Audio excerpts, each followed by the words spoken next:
This weekend I have Wakefield, which stars Bryan Cranston and Jennifer Garner, but mostly stars Bryan Cranston.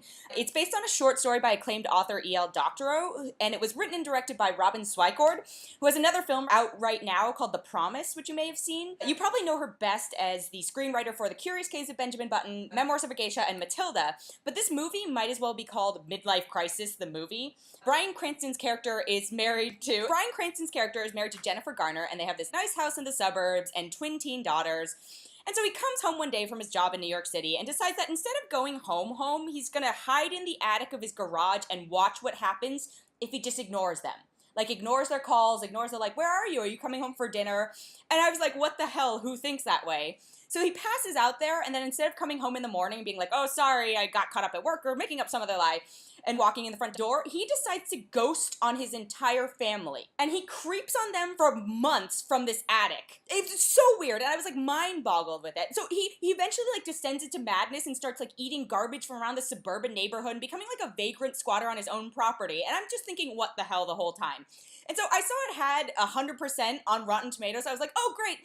Great movie, great actors, strong screenwriter, sounds good. And it wasn't the worst thing I've ever seen, but it's made me like really angry. Because Bryan Cranston is a great actor, and he does a good job of portraying this breakdown.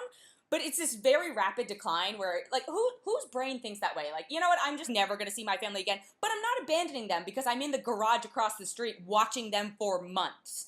And he goes the little Howard Hughes in The Aviator and, like, pees in bottles and all this weird. It's just super bizarre.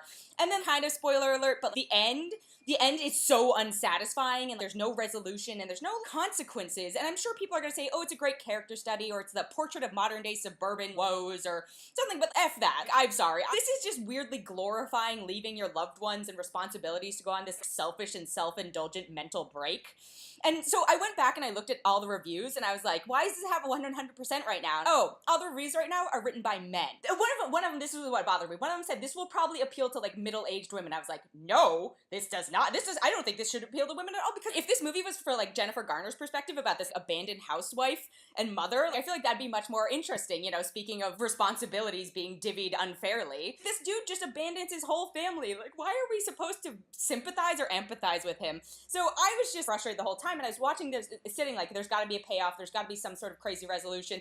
Nope, it's just this ambling kind of journey of his. And so it was not for me. And I'm only gonna give it 1.5. And I'm sure plenty of other critics, both male and female, are gonna give it higher than that. But I could not really parse this movie.